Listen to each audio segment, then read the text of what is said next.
할렐루야. 할렐루야. 아멘. 오늘 제가 설교를 4번 하는데 1부 때 너무 긴장을 해가지고 에너지 반을 썼습니다. 그래서 아마 2부 때 반 쓰고 나면 아마 다 끝날 것 같긴 한데 여러분 반갑습니다. 이렇게 말씀으로 또 만날 수 있게 되어가지고 또 교회와 또 하나님께 감사의 말씀을 드립니다. 오늘 이 본문 말씀은요, 대부분 요나단과 다윗의 우정에 관한 말씀으로 많이 좀 인용되었습니다. 하지만 저는 오늘 하나님께서 이 말씀을 가지고 저를 변화시킨 그 은혜를 나누고자 합니다. 그래서 우리 모두가 오늘 말씀을 통해서 새롭게 되기를 주님의 이름으로 축복합니다. 혹시 사랑하는 성도 여러분, 사시면서 갑작스러운 일로 인해 가지고 삶이 갑자기 바뀌면서 당황하신 적 혹시 있으십니까? 예, 대답이 자신 있으시네요. 맞습니다. 분명히 있습니다. 오늘 말씀에 보게 되면은 다윗도 아주 대표적인 인물 가운데 하나입니다. 하나님은 선지자 그 사무엘을 통해서 이새의 아들 8명 중에 막내 17살 된 그 다윗을 택하여 사울 다음의 왕으로 택하여 기름 부음을 받습니다. 그런 이 다윗이 2, 3년 뒤에 전쟁에 나간 형들을 만나러 갔다가 그 형들이 어려움을 당하는 거 보고 돌 하나로 골리앗을 죽이게 됩니다. 그러던 다윗이 이제 왕으로 들어갑니다. 그래서 사울의 딸과도 결혼합니다. 왕이 서기가 됩니다. 그래서 전쟁을 합니다. 하나님이 힘을 주셨습니다. 다 이겼습니다. 사람들이 찬양합니다. 사울은 천천히요, 다윗은 만만이라 하면서 다윗을 높입니다. 자, 그런데 이 찬양이 사울의 마음에 꽂혀서 그가 다윗을 질투하기 시작합니다. 죽이려고 합니다. 자기 왕위를 위협하는 정치적인 인물로 다윗을 보기 시작했습니다. 잘못이 없는 다윗, 죽이려는 사울, 그 사이에 끼어있는 요나단입니다. 어떡할까요? 아버지를 거역할까요? 아니면 친구를 배반할까요? 여러분이 요나단이라면 어떨 것 같습니까? 그러자 다윗이 자기에게 닥친 위험을 압니다. 그래서 친구인 또 그 요나단에게 간절히 고백합니다. 내 아버지로 인해서 나와 사망의 죽음 사이에는 한 걸음이다, 이렇게 얘기를 합니다. 그러자 둘이 만나서 얘기를 하면서 21장 22절이죠. 암호를 만듭니다. 그 암호가 화살이 내 앞편에 있다입니다. 화살이 내 앞편에 있다가 암호인데 그 암호가 나오면은 다윗을 할 수가 있습니다. 며칠 요나단은 다윗의 목숨을 살릴 방법으로 아버지에 갑니다. 마음을 떠봅니다. 아버지, 다윗이 당신의 사위인데 무엇을 잘못했기에 그를 죽이려고 하십니까? 라면서 얘기를 합니다. 네, 뜻밖의 반응이 나옵니다. 사울이 그 아들을 향해서 단창을 던집니다. 무슨 뜻일까요? 너도 다윗과 같이 죽을래? 이 뜻이었습니다. 요단이 놀랍니다. 다윗의 목숨 시간 문제였습니다. 들에 나갑니다. 아이 하나를 데리고 갑니다. 본문 말씀에 나오죠. 활을 쏩니다. 다윗은 이미 숨어서 보고 있었습니다. 떨렸겠죠. 만약에 화살을 쏘았습니다. 근데 화살을 쏘았는데 빨랐겠죠. 소리는 들었습니다. 궁금해합니다.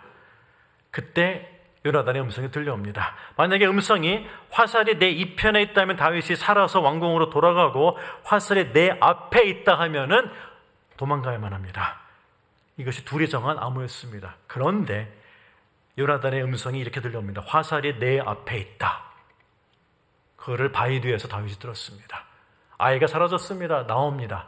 말씀 보면 그때 나옵니다. 심하게 울고 있었더라. 21살 청년이었습니다. 감당하기 너무 큰 일이었겠죠. 감당하기 너무 힘든 일이었을 것입니다. 이때 다윗의 삶이 바닥으로 떨어지고 이러한 모든 것들이 거품으로 사라지기 시작합니다. 요나단 얘기합니다. 시간이 없어, 빨리 도망가, 지체하지 마라 하면서 둘은 바로 눈물로 헤어집니다. 아마 요나단은 아버지를 거역하지 않고 다윗의 목숨을 살릴 수 있는 유일한 길이었기 때문에 이것을 택했을 것입니다. 그리고 다윗은 아무것도 없이 도망갔습니다. 그러자 그를 따르던 사람들도 같이 붙습니다. 3일 동안 아무것도 못 먹었습니다. 가까운 마을에 가서 그가 알던 제사장을 만났습니다. 그가 그럽니다. 먹을 걸 좀 주세요. 3일 만에 다윗이 거지로 변했습니다. 그리고 먹고 난 다음에 칼을 달라냅니다. 다윗은 군인이었습니다. 사울의 장군이었습니다. 그가 칼이 없습니다. 어떻게 된 일일까요? 그래서 제사장한테 얘기해. 제사장이 당신이 죽인 골리앗의 칼을 내가 숨겨두었는데 이걸 하면서 골리앗이 쓰던 칼을 줍니다. 이제 먹을 것과 칼 해결되었습니다. 다윗이 안전할까요? 다윗이 혼자 있다는 소문이 났습니다. 사울을 피해오면 살 줄 알았는데 그가 전에 싸워서 이겼던 적들이 그가 혼자 있는 걸 알고 그를 죽이러 옵니다. 예상하지 못한 어려움이었습니다. 그러자 다윗이 깨달았습니다. 내가 돌 하나로 골리앗을 죽일 때와 다른 상황인 것을 알았습니다. 어떻게 했을까요? 말씀에 이렇게 나타납니다. 침을 수염에 흘리며 문에 기대어 마치 미친 것처럼 행동하여 사람들이 이러한 미친 다윗을 죽일 필요가 없다고 하면서 쫓아냅니다. 한때는 왕궁에 있었습니다. 쫓겨났습니다. 거지처럼 먹을 걸 구했습니다. 이제는 미친 사람처럼 도망가야만 했습니다. 이러한 자신의 모습을 본 다윗, 얼마나 비참했을까요? 얼마나 서러웠을까요? 이게 다윗의 모습이었습니다. 사울이 알았습니다. 다윗이 도망갔습니다. 군대를 만들었습니다. 쫓아갑니다. 가서 다윗을 도운 제사장을 찾았습니다. 네가 왜 다윗을 도왔냐? 죽이라 그럽니다. 제사장이 죽고 85명이 죽었습니다. 잔인한 사울이었습니다. 다윗이 잘못 걸렸습니다. 다윗의 삶이 완전히 무너지고 있습니다. 이런 말씀을 묵상하면 이런 생각이 듭니다. 하느님의 의도가 무엇일까? 어렸을 때 기름 부으고 전쟁에서 승리케 하시고 양측의 소년에서 부와 권력을 갖고 있는 왕의 가족으로 등장하게 하시고 미래를 보장되게 하시고 밝게 빛나는 정말 초신성 같은 올해의 인물인 다윗, 그가 거지처럼 먹을 걸 구하고 있습니다. 그가 미친 척 다니고 있습니다. 형편없는 다윗, 실패자가 된 다윗. 그래서 이런 질문합니다. 이것도 하나님의 계획입니까? 이렇게 될 때까지 하나님 뭐 하셨습니까? 그리고 더 중요한 질문이 있습니다. 하나님은 무엇을 위해 다윗에게 이런 고난을 허락하셨을까요? 사울이 다윗을 죽이려 했듯이 다윗도 기회가 왔습니다. 사울은 다윗이 엔게디 지역에서 있다는 보고를 받고 3,000명의 군사를 모아서 한 명 다윗을 쫓아갑니다. 여러분, 이게 말이 됩니까? 한 명을 죽이려고 3,000명의 군인을 데리고 갑니다. 동굴 안에 숨어서 쉬고 있는데 동굴 입구에서 사울이 걸어 들어오고 그 밖에는 3,000명의 군인이, 정예 군인이 있었습니다. 여러분, 얼마나 떨리고 긴장했을까요? 피해서 왔는데 3,000명의 군인의 수장이 사울이 걸어 들어오고 있습니다. 그가 걸어 들어와서 쉽니다. 잠시 시간이 흐르자 다윗의 군사들이 말씀을 이용해서 이렇게 얘기를 합니다. 여호와께서 내 원수를 내 손에 붙이리니 이날이 그날입니다라고 말하면서 다윗에게 전에도 없었고 앞으로도 없을 기회입니다. 사울을 죽이고 자유를 찾고 우리도 왕으로 돌아갑시다 하고 다윗에게 권유합니다. 얼마나 좋은 기회입니까? 찾지도 않았는데 자기의 목숨을 가지라고 스스로 걸어 들어온 사울이었습니다. 그러자 다윗이 말씀을 이용해서 이렇게 말씀합니다.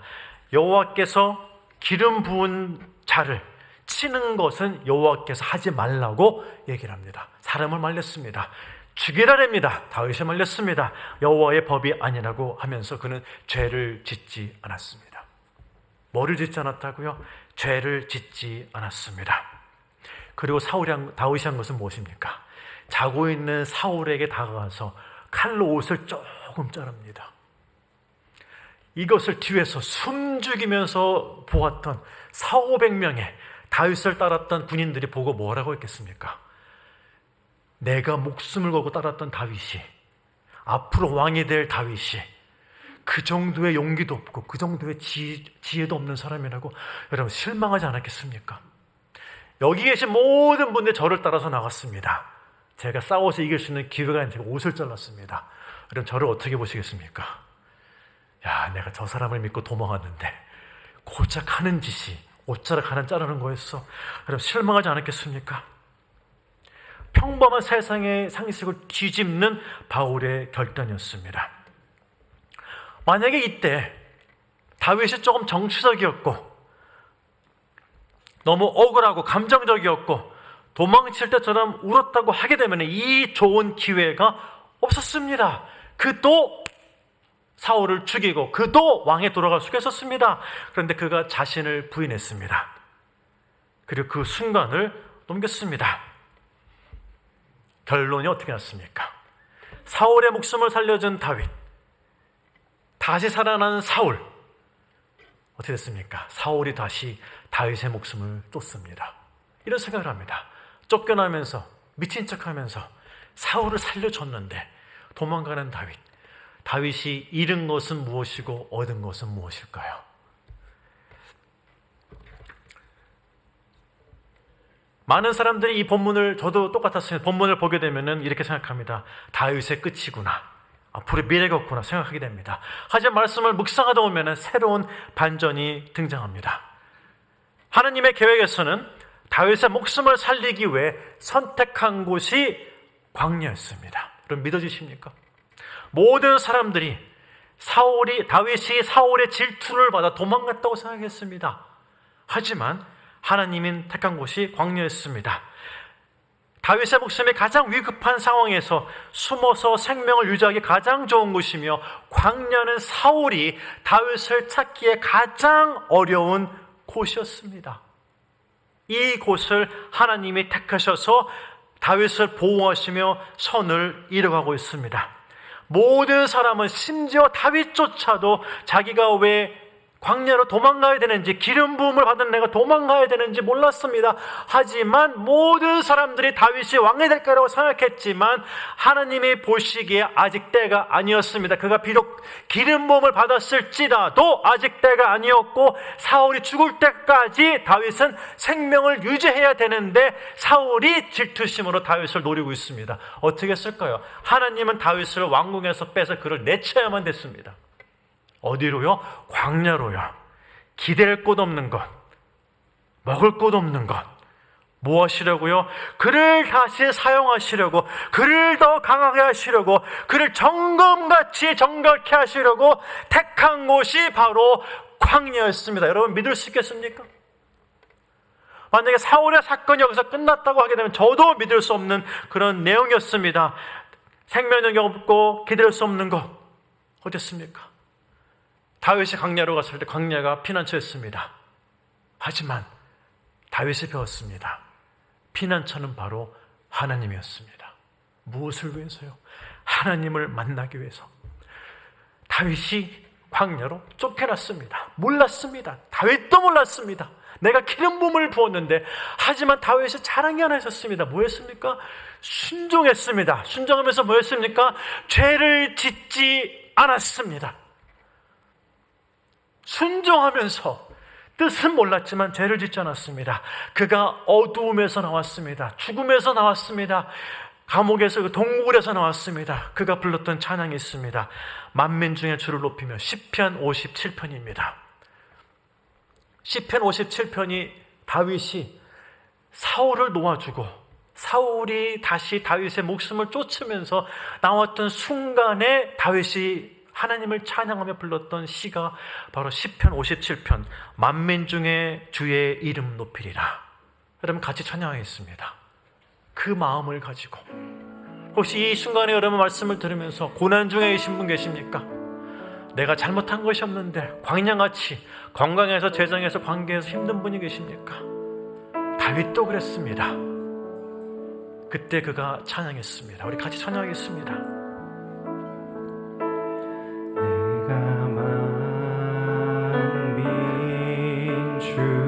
이때가 다윗의 삶에서 가장 어두울 때였습니다.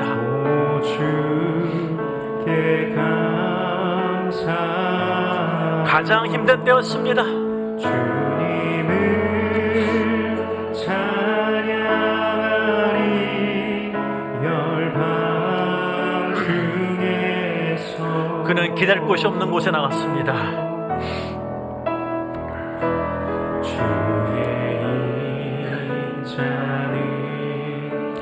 그가 바로 살아나자마자 이 찬양으로 하나님께 감사를 드렸습니다.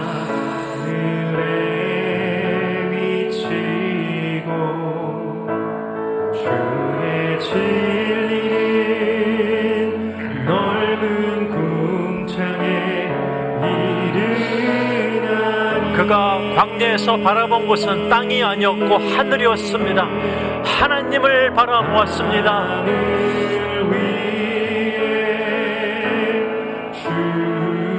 땅에는 생명이 없었지만 하나님은 생명을 쥐고 있었습니다.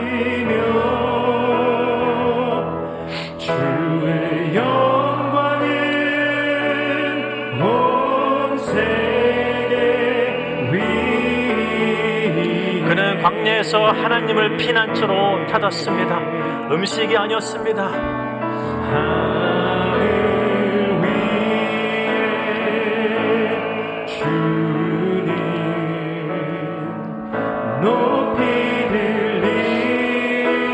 그는 광야에서 그가 당하는 고통, 땅을 본 것이 아니었고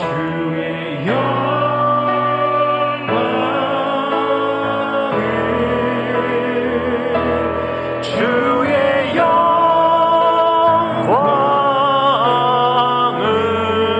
영광은 주의 영광은 온 세계 위에. 우리 다 같이 하나님께 영광의 박수를 돌려드리겠습니다. 이러한 다윗, 하나님을 찬양했습니다. 하지만 그 다음 순간 다윗이 또 쫓아오기 시작했습니다. 그는 다시 도망갔습니다. 하지만 이러한 광야의 시간에서도 하나님은 그 시간을 낭비하지 않았습니다. 다윗이 17살 때 기름 부음을 받았습니다. 이러한 다윗이 골리앗을 죽이고 왕궁으로 들어갈 때 그는 19세 청년이었고 소년에서 남자로 성장하였습니다. 왕궁에서 잠깐 전쟁을 하면서 20대 초반에 남자에서 군인으로 바뀌었습니다. 그리고 가장 힘이 있고 할 것이 많은 그 시간, 20대 때 10년간 가장 어려운 시간을 보냈습니다. 이때 하나님은 다윗을 군인에서 장군으로 만드셨습니다. 10년이 지났습니다. 30대 초반에 그가 왕궁으로 돌아옵니다. 이제 장군에서 그가 왕이 되었습니다. 하지만 꼭 기억할 것이 있습니다. 이 모든 것이 그가 가장 어려울 때에, 가장 힘들 때, 고난 중에 하나님께서 만드신 다윗의 모습이었습니다. 다윗이 왕이 된 것, 다윗의 노력이 아니었습니다. 바로 하나님의 은혜였습니다. 아멘. 하나님의 은혜였습니다. 매일매일 불안한 환경이었습니다. 잠잘 곳이 없었습니다. 기댈 곳이 없었습니다. 당연한 것이 하나도 없는 광야였었는데 하나님이 그를 왕으로 불렀습니다. 여러분, 하나님의 은혜가 아니었습니까? 하나님의 은혜가 아니었습니까? 그리고 광야에서 어떻게 됐습니까? 다윗은 다시 태어났습니다. 어디서요? 광야에서 다시 태어났습니다. 다시 새로워졌습니다. 만약에 사울이 기회가 있을 때에, 다윗이 기회가 있을 때에 사울의 옷을 자르지 않고 그게 목을 잘랐다고 하게 되면은 다윗이 왕궁으로 들어갔을 때 모든 사람이 다윗을 다음 왕으로 그를 환영했을까요? 아니면 살인자가 왔다고 그와 싸웠을까요? 요나단이 그를 환영했을까요? 나는 내 목숨을 살리기 위해서 아버지를 멀리 했는데 너는 목숨을 살려 광야로 보냈더니 너는 내 아버지를 죽이고 돌아왔다고 요나단과 다윗이 칼을 들고 왕궁에서 전쟁을 하지 않았을까요? 뭐였습니까? 하나님의 뜻이 달랐습니다. 이러한 사울, 이러한 다윗 옆에서 볼 때 어떨까요? 정말 다윗 융통성이 없어 보입니다. 정말 멍청해 보이기도 합니다. 하지만 다윗이 광야에서 가장 잘한 결정, 가장 잘한 결단 무엇입니까? 사울을 죽이지 않은 거였습니다. 다른 사람이 볼 때 평생에 한 번 올 수 있는 기회라 했습니다. 이 기회가 없었고 앞으로도 없을 거라 했는데 다윗이 과감히 버렸습니다. 놀라운 결정입니다. 놀라운 결단입니다. 저도 이 모습을 본받고 싶습니다. 그게 끝이었습니까? 아닙니다. 그때부터 10년간 하나님이 혹독하게 광야에서 훈련하십니다. 많은 사람은 고난으로 봤습니다. 하지만 하나님의 입장에서는 훈련으로 보았습니다. 그 결과 그가 하나님이 원하시는 모습으로 다시 왕으로 돌아오게 됩니다. 사랑하는 성도 여러분, 여러분이 당하는 어려움, 고난으로만 보이십니까? 아니요, 하나님이 보내주신 훈련으로 보이십니까? 여러분, 다윗을 향해 날라온 화살, 여러분에게 날라왔습니까? 아니면 날라올 것 같습니까? 아니면 평생 피해갈 것 같습니까? 이런 화살이 우리에게 날라오면 내가 원하든 원치 않든 둘 중에 하나를 선택해야 합니다. 내가 아닐 줄 알았는데 제가 걸렸습니다. 될 줄 알았는데 안 되고, 내가 안 걸릴 줄 알았는데 걸렸습니다. 나는 피해갈 줄 알았습니다. 나도 당하고 말았습니다. 내 경험과 경력, 지혜와 건강, 재력과 인맥으로 될 줄 알았는데, 할 수 있었는데 되지 않았습니다. 암에 걸렸습니다. 수술을 했습니다. 또 재발되었습니다. 내가 잘못한 것이 없는 것 같은데 내 삶도 꿈도 자아도 산산이 깨어지고 말았습니다. 여러분, 6년 전에 코로나가 걸리지 않았습니까? 이럴 때 저와 여러분 이렇게 질문합니다. 하나님 어디에 계십니까? 이렇게 될 때까지 뭐 하셨습니까? 왜 이러한 고난과 연단을 통해서 저를 만들고자 하시는 의도가 무엇입니까? 여러분, 질문이 안 나옵니까? 당연히 나옵니다. 여러분, 선교지를 나갔습니다. 파송받았습니다. 잘 될 줄 알았습니다. 여러분, 그러지 않았습니까? 이민을 왔습니다. 잘 될 줄 알았습니다. 그런데 선교 나가니 비난과 분쟁과 고통과 아픔과 질투의 화살이 선교를 향해 날라오는데 다 저에게 날라오는 것 같습니다. 태풍이 와서로 다 무너졌습니다. 때로는 제가 한 말과 행동과 결정으로 인해, 때로는 다른 사람의 실수로 인해서 그 화살조차 저한테 날라왔는데 그동안 쌓아놨던 삶과 선교의 안전지대가 와르르 무너지는 것을 경험하게 되었습니다. 어떻게 반응합니까? 화가 났습니다. 아니, 저는 선교지에 보낸 것만 하도 충분하지 않으십니까? 19년을 선교했는데 아직도 못 믿으십니까? 선교가 다양합니다. 갈 곳도 많습니다. 화가 나니까 가려졌던 생각도 떠오릅니다. 하나님, 갈 데도 많은데 왜 바나우트입니까? 바나우트에 섬도 많은데 왜 산토섬입니까? 산토섬에 선교도 많은데 왜 산속입니까? 왜 저에게는 주술사가 이렇게 많이 옵니까? 억울하니까 갇혀뒀던 불만이 다 올라오기 시작했습니다. 선교를 나갔습니다. 사역을 했습니다. 일이 잘 될 줄 알았다면 일이 꼬이기 시작했습니다. 너무나 많이 꼬였습니다. 사람들은 그럽니다. 내가 너를 불렀으니 시킨 대로 하라고 그럽니다. 정의롭지 않았습니다. 목회자로 할 수 없는 일이었는데 이렇게 협박합니다. 불렀으니 시킨 대로 하라고 거부했습니다. 현지인과 선교사가 붙었습니다. 어떻게 했을까요? 저를 고발했습니다. 경찰과 법원과 이민국에 고발했습니다. 현지인의 손을 들어줬습니다. 이민국은 저를 추방한다고 편지를 주고 저희 집에 들어왔습니다. 다리가 떨렸습니다. 법원에서는 여권을 뺏는다고 여권을 가져가 버렸습니다. 한쪽에서 나가라고 편지 주고 한쪽에서 여권을 뺏어갔습니다. 제가 못 나왔습니다. 안 뺏었으면 나왔을 뻔했는데 못 나왔어요. 그래서 이런 행정이 어디 있습니까? 나가라고 편지 주면서 여권을 뺏어가면 다른 부서에서 이렇게 됐습니다. 억울했습니다. 마치 그 느낌이 보내놓고 신경 쓰지 않는 모습이었어요. 하나님 어디 계시지? 그런데 그때 하나님이 자꾸 산으로 보냅니다. 산에 가서 교회 짓게 합니다. 유치원 짓게 합니다. 안 와도 되는 단교 선교팀을 계속 보내십니다. 너무 많이 왔습니다. 많이 올 때 여러분 놀라지 마세요. 1년에 15팀이 왔습니다. 제일 힘들 때. 와, 근데 너무했어요. 왜 이렇게 많이 오는지. 그리고 산에 올라가면은 그동안 숨었던 투장들이 자꾸 나타납니다. 그러면서 딱 집에 내려오니까 아내가 불안해합니다. 제가 산에 있을 때 저를 찾아서 저와 싸우렸던 사람들 제가 없으니까 아내를 찾아갑니다. 제가 내려왔습니다. 조용합니다. 올라가면 또 미쳐 날뛰기 시작합니다. 아내가 불안해합니다. 두 아들과 있었는데 7살, 11살이었습니다. 불안하고 떨어서 제가 내려오니까 저한테 부탁합니다. 여보, 올라가지 마. 나 올라가면 너무 힘들어. 근데 하나님은 글로 계속 저를 보냅니다. 또 찾아왔습니다. 기도합니다. 하나님, 제가 지금 산에 갈 때가 아니고 이 문제를 해결해야 됩니다. 해결해 주세요. 하나님 이렇게 말씀하십니다. 네가 당한 문제 앞으로 몇 년을 갈 거야. 여러분 지금 고난을 당하셨어요. 근데 이렇게 말씀하십니다. 지금 기도응답 안 할 거야. 지금 아프지, 고난당했지, 가정에 문제 있지, 힘들지, 암 걸렸지, 앞으로 4, 5년 갈 거야. 이렇게 말씀하십니다. 여러분, 그 말씀을 들으면 하나님께서 어떻게 반응하시겠습니까? 우리 믿음이 좋으신 성도들 여러분, 어떻게 반응하시겠습니까? 화가 납니다. 이렇게 기도합니다. 하나님, 문제를 해결해주고 내 여권을 주고 나가게 해주세요. 산을 안 가도 됩니다. 이렇게 기도합니다. 문제 해결 안 해주십니다. 그러자 하나님과 제가 붙었습니다. 기도로 싸웠습니다. 하나님이 어떻게 인도하십니까? 기도를 바꿔라. 죄를 자백하고 성령 충만을 위해서 먼저 기도하라. 죄의 기도는 뭐였습니까? 아닙니다. 여건을 죽어나가게 해주시고 문제 해결을 먼저 해주셔야만 제가 기도하겠습니다. 시간이 지나갔습니다. 제 방법이 안 되고 하나님의 방법이 맞는 걸 알았습니다. 죄를 자백하고 성령 충만하자. 그때 안 보였던 분이 보기 시작합니다. 하나님이 그 전부터 계셨습니다. 다윗과 함께 하나님이 그 전부터 있었습니다. 근데 그게 해결되자 옆에 계신 하나님이 보이기 시작했습니다. 하나님이 다윗을 보내고 팔짱 끼고 다윗의 뒷모습을 쳐다봤을까요?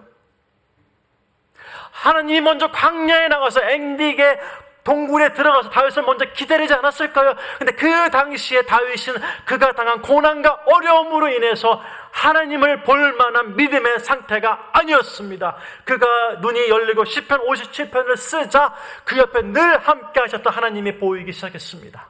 그가 피난처임을 알기 시작했습니다. 제가 죄를 자백하고 성령 충만하자 늘 제 옆에 계셨던 하나님이 고난 중에 함께 계신 것을 보기 시작했습니다. 이때부터 제 마음속에서 돌아가고자 하는 마음이 사라졌습니다. 하나님은 광야에서 이러한 다윗을 골라서 다윗을 선택하셔서 새롭게 하셨습니다. 다윗은 왕궁에서 모든 걸 다 가졌습니다. 왕의 가족이었습니다. 다 가졌습니다. 좋은 것, 원하는 것, 먹는 것, 돈, 재력, 권력 다 있었습니다. 하지만 그는 새로워지지 않았습니다. 하나님이 원하시는 성품으로, 성숙함으로, 인격으로 그가 변화된 곳은 바로 광야였습니다. 마치 뭐였습니까? 그는 광야에서 뜨거운 물에 그 열기로 불순물이 사라지고 순금이 나타나듯이 그는 정금같이 되었습니다. 다윗에게 당연한 것이 하나도 없었습니다. 그런 다윗이 새로워지고 정금같이 나오고 강해지자 하나님의 때가 되자 다윗의 손이 아닌 스스로 사울이 물러나기 시작했습니다. 때가 되었습니다. 하나님이 다윗을 불렀습니다. 모든 사람이 그를 환영했습니다. 당연한 것 없었습니다. 그리고 나서 그가 10년의 시간 속에서 성장하고 변화되었습니다. 에베소서에 이런 말씀이 있습니다. 그 창세전에 그리스도 안에서 우리를 택하사 우리로 사랑 안에서 그 앞에 거룩하고 흠이 없게 만든다고 했습니다. 그분들이 바로 여러분들이십니다. 거룩하고 흠이 없는 분 바로 여러분이시고 그분을 만난 하나님이 지금 우리와 말씀 가운데 함께 하심을 믿으십니까? 아멘. 그분이 우리와 함께 하심을 믿습니다. 바누아투에 갔습니다. 모든 것이 아름다웠습니다. 가장 행복한 나라입니다. 그렇게 아름다운 바다가 세상에 없습니다. 그렇게 아름다운 산이 세상에 없습니다. 산에 올라갔습니다. 하나님이 이런 음성을 주십니다. 말씀이 없고 교회가 없고 기도가 없는 이곳, 여기 광야라고 합니다. 눈에는 모든 것이 열겨울임의 초록색입니다. 아름다운 색깔입니다. 하나님의 음성입니다. 말씀과 기도가 없는 곳, 여기가 광야라고 했습니다. 아니 어떡합니까? 예수를 심어라, 교회를 심어라, 그렇게 말씀하셨습니다. 그게 제가 할 수 있는 일이었습니다. 그 음성이 들어오자 제 마음이 뜨거워지기 시작했습니다. 여러분, 뉴질랜드 어떻게 보이십니까? 왜 뉴질랜드로 오셨습니까? 오셨을 때 느낌이 어땠습니까? 여러분, 좋은 나라, 멋있는 나라 아닙니까, 여러분? 하지만 이곳이 광야입니다. 왜요? 왜 여러분 왜 광야일 것 같습니까? 교회가 사라집니다. 지지난주에 남섬에 가서 김민재 목사님 계신 데 가서 설교를 했습니다. 목사님이 던이든지를 보여줬습니다. 딱 보여주시면서 몇 년 전까지 교회였던 것이 지금 술집으로 변한 교회로 보았습니다. 교회가 몇 년 지나고 술집이 변했습니다. 나라에서 헤리티지 빌딩이라고 외모와 안쪽을 바꾸지 못하겠습니다. 그 모양 그대로 유지하면서 술을 팔고 있는 것을 눈으로 보게 되었습니다. 충격을 받았습니다. 여러분 생각해 보시기 바랍니다. 10년 지나고 난 다음에 이 하늘의 교회가 술집으로 변했습니다. 여기서 술을 팔고 있습니다. 여러분 그 모습과 똑같습니다. 교회가 그렇게 변하고 있습니다. 여러분 우리는 이런 말씀을 듣게 되면 어떻게 여러분 생각하셔야 됩니까? 누가복음 24장에 엠마오의 두 제자가 등장합니다. 그들이 실망했습니다. 낙담했습니다. 내가 믿고 따라던 예수가 죽다니. 걸어가고 있는 사이에 예수가 그 옆에 섰습니다. 말씀을 나눴습니다. 얼마나 얼마나 낙담이 되었든지 옆에 있는 예수의 음성을 들었음에도 불구하고 알아보지를 못했습니다. 저녁이 되었습니다. 그들이 빵을 떼어 축사하자 그가 이렇게 고백합니다. 낮에 말씀을 들을 때 우리의 마음이 뜨겁지 아니하냐 하면서 밤에 벌떡 일어나 숨어 지내는 제자들 찾아갑니다. 외쳤습니다. 예수가 살아나셨습니다. 아멘. 예수가 부활하셨습니다. 아멘. 이 신앙이 저와 여러분에게는 예배 중에 회복되어야 됩니다. 말씀을 들으면서 외칩니다. 예수가 살아나셨습니다. 아멘. 예수가 부활하셨습니다. 아멘. 그 엠마오의 마음이 고백합니다. 마음이 뜨겁지 아니하냐. 그 뜨거운 현실을 볼 수 있는 곳이 바로 이 예배 시간입니다. 그러한 신앙으로 여러분 회복해 주시길 주의 이름으로 축복합니다. 여러분 지난 오랜 시간 속에서 여러분 걸어온 길이 보이십니까? 여러분 10살이든 80세이든 나이 드시면 다 걸어온 길이 있으십니다. 여러분 제가 결정한 길도 여러분 보이십니까? 하지만 그와 반대로 제가 길을 만들려고 억지로 가시같이 쓸데없는 고집을 피우면서 혹시 길을 만드신 분은 혹시 없으십니까? 하나님은 말씀과 기도와 예배를 통해서 길을 만들려고 하는데 보기에는 손해보는 것 같습니다. 시간을 잃어버리는 것 같습니다. 건강을 잃어버리는 것 같습니다. 미래가 안 보이는 듯 합니다. 혹시 지금 이 순간에 그런 과정을 지낸 분 계십니까? 특별히 기도합니다. 하나님의 은혜가 여러분과 함께하기를 주의 이름으로 축복합니다. 이러한 순간에도 우리는 믿어야 합니다. 하나님은 선하시고 하나님은 의로우시며 하나님은 실수가 없으신 분입니다. 아멘. 비록 내가 환난과 고난으로 어렵고 다 잊어버리고 심지어는 죽게 되더라도 하나님은 선하시고 하나님은 의로우시고 하나님은 실수가 없으신 분입니다. 아멘. 이 믿음이 흔들릴 때 광야가 피난처로 보이기 시작합니다. 이 믿음이 바로 쓸 때 광야에서 나를 기다리는 피난처 대신 하나님을 볼 수 있게 됩니다. 사랑하는 성도 여러분, 어려우실 때 무엇을 보고 계십니까? 바울이 이렇게 고백했습니다. 나의 나 된 것은 하나님의 은혜라고 고백했습니다. 여러분이 여러분 된 것은 하나님의 은혜임을 믿습니다. 아멘. 제가 제대로 하나님 고백이었습니다. 제가 설교를 너무 오래 했나요? 마이크를 끄시게. 우리 휘영이 지선이 옛날에 학생부의 학생이었는데 너무하는 거 아닙니까? 알겠습니다. 끝나고 잠깐 좀 만날게요. 나한테 고난을 주다니 예배 시간에 마이크를 끄다니 바로 앞에 내 그것도 알겠습니다. 끝나고 저 꼭 보고 가세요. 알았죠? 알겠습니다. 계속 설교 계속 하겠습니다. 다윗이 다윗된 거 하나님의 은혜였습니다. 그의 노력이 아니었습니다. 여러분 말씀해 보게 되면 사도행전 22장에서 하나님의 말씀이 선포되었을 때 사람의 마음에 찔려 이렇게 고백합니다. 여러분이 뜨거워지기 위해서는요 말씀 중에 마음이 뜨거워야 됩니다. 여러분 혹시 말씀 들으시면서 마음이 뜨겁습니까? 뜨거우십니까? 그럼 손을 여러분의 마음에 한번 대보시기 바랍니다. 얼마나 뜨거운지. 어떻습니까, 지사님? 우리 성도님들, 우리 어머님, 아버님들, 우리 자녀들 어떻습니까, 여러분? 이 뜨거움이 있을 때, 그래서 우리가 뜨거움이 있게 돼요, 여러분. 예배가 갈급합니다. 기도가 간절합니다. 목마름으로 예배 드릴 수 있습니다. 이 예배가 저와 여러분의 생명임을 믿으시기 바랍니다. 아멘. 하나님은 예배를 통해서, 찬양을 통해서, 기도를 통해서 죽어가는 내 영혼을 살리기를 원하십니다. 그 시간이 바로 이 시간임을 믿습니다. 아멘. 이 시간이 바로 그 시간입니다. 여러분, 저는 말씀을 전할 때 늘 간절합니다. 오늘 특별히 간절합니다. 저에게는 이 말씀을 전할 수 있는 기회가 4, 5년에 한 번밖에 찾아오지 않습니다. 4, 5년에 한 번 있는 말씀, 저는 여기에 모든 걸 걸었습니다, 여러분. 여러분, 그렇게 보이지 않으십니까?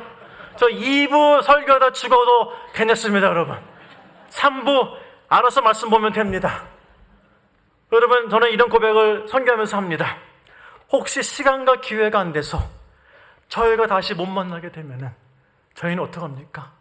천국에서 만나면 됩니다. 시간과 기회가 돼서 못 만나게 되면은 저희는 천국에서 다시 만나면 됩니다. 이러기 위해서 하나님이 우리를 어떻게 했습니까? 다윗과 같이 왕같은 제사장으로 거룩한 백성으로 저와 여러분을 부르셨습니다. 그 하나님이 여러분을 사랑하십니다. 그 하나님이 여러분을 예배로 부르셨습니다. 그래서 우리가 드리는 이 예배 당연한 것 아닙니다. 우리가 듣는 이 말씀 당연한 것이 아닙니다. 이게 하나님의 은혜입니다.